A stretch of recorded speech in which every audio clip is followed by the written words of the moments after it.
Okay, in this lecture, we're going to be deriving the electron radius, not the classical electron radius. You can find that everywhere. I'm trying to do something that nobody has done before.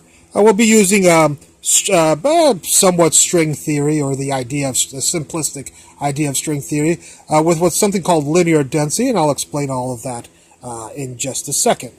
So let's take a look at some assumptions that we have to make first of all.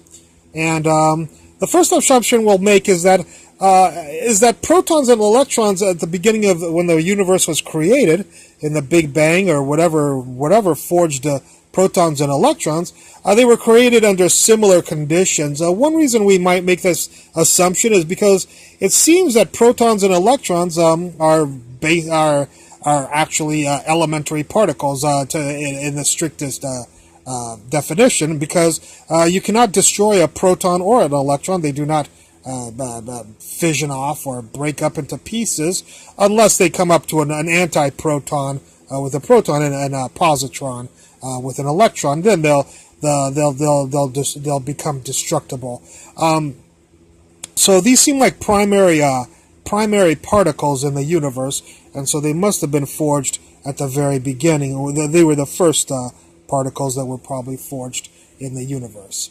So we're going to try to say that they're forged under similar conditions, and that's the important aspect of this assumption. Okay. Our second assumption is that these similar conditions force the densities of the proton and the electron to be the same. This is a little bit more controversial because, but if we assume that two objects were created under the same conditions, then it might follow, although without proof, or we're making just statements, that the densities, we assume that the densities of the proton and the electron are the same, and we're gonna follow these assumptions, come to a conclusion, the electron radius, and then it'll be up to experimental physics to prove or disprove this conclusion. Okay. The next assumption we're going to make is that electrons do not have volume. They're created from strings, one-dimensional loops or strings. And on top of that, we're going to assume that protons are a composition of one-dimensional loops or strings. So this will force both electrons and protons to be one-dimensional in their structure, and that will allow us to use something called since we have it'll allow us to use linear density models as opposed to area density models or volume density models to derive the electron radius. Since they're one-dimensional loops or strings, both electrons and protons, it's their linear density. We said before that in assumption number 2 that the densities would be the same or equal. Well, now we're going a little bit further and saying it's their linear densities that are equal, and we'll see later on what happens if we assume other densities, and maybe you'll agree with this assumption. So we say that the linear densities are equal. Now that we have all the English forged, we come to this final thing and create our mathematical statement from this. If the linear densities are equal, then lambda electron has to equal lambda proton. So lambda is the linear density, which is mass divided by the linear length, which is 2 pi radius of the electron. And the linear density of proton is the mass of the proton over the rest mass, of course. We have the rest masses over 2 pi radius of the proton. If we do a little bit of algebra here, we'll get that the radius of the electron is the mass of the electron over the mass of the proton times the radius of the proton. We're going to take our we have all our numbers for the mass of the electron is 9.11 times 10 to the minus 31. The mass of the proton is about 1.67 times 10 to the minus 27 kilograms, each of those. And we'll take the radius of the proton. Out there's a consensus somewhat that the radius of the proton is 0.88 times 10 to the minus 15 meters, so we'll use that. Again, I'm using all these numbers from Google. If you type in the radius of the proton or the mass of the electron and the mass of the proton, you'll get these numbers right here. And when we calculate these numbers, we get a radius of the electron to be about 4.8 times 10 to the minus 19 meters. Now, if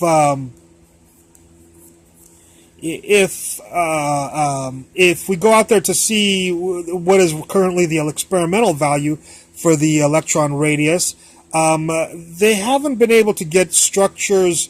All they know is that they think the electron is a point particle because they can't go beyond about a 10 to the minus 18 meters. So this would be a little bit below that, is smaller than 10 to the minus 18. So it could be conceivable that this is actually the radius of the electron, and then that we don't have experimental methods to measure an electron down to this size of about 4.8 times 10 to the minus 19 meters. Okay, so this is what we conjecture to be the radius of the electron, theoretically. And right now, experimentally, all physics, the physics community can only tell you the electron is smaller than, it has limits that the electron is smaller than 10 to the minus 18 meters. And do not get this confused with the classical radius, which is something totally different, and that's about 10 to the minus 15 meters, but that's called the classical radius, not the actual radius of the electron. Just a little bit discussion about me using linear densities as an assumption. I tried it with volume densities, and we got a radius of the electron of 1 times 10 to the minus 16 meters. Well, as I said before, we've already measured that the electron is below 10 to the minus 18 meters. So this cannot be true that the structure of the electron is it has a volume structure as opposed to a linear structure, and the proton also. We cannot make this assumption as a bad assumption. So I just wanted to make sure that we're confirming that linear densities are a better assumption than volume density. I also did this with area densities. Sigma electron equals a sigma proton. And by the way, volume densities, you just put a 4/3 pi r cubed here, and a 4/3 pi r cubed radius of electron cubed, radius of the proton cubed, and you'll get a solution very close to this. With the area densities, you just put pi r squared, re squared, pi re squared, and you'll get solutions of about 3 times 10 to the minus 17 meters. Again, experimental physics has already determined that the electron is smaller than this. So these two assumptions are bad, both the volume and the area densities. And some people might say, well, maybe the electron is linear, but the proton is a volume. Well, I tried things like that too. I tried other permutations, and I was getting 10 to the minus 26, 10 to the minus 34, and 10 to the minus 49 meters for if you try mixtures of sigma E equals volume density proton, or lambda equals volume density, or lambda equals sigma proton.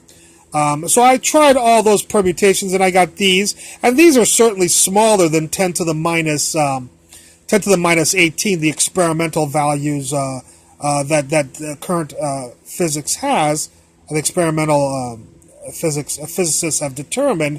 But I thought that maybe this would be a little bit more likely. But these other ones could be true.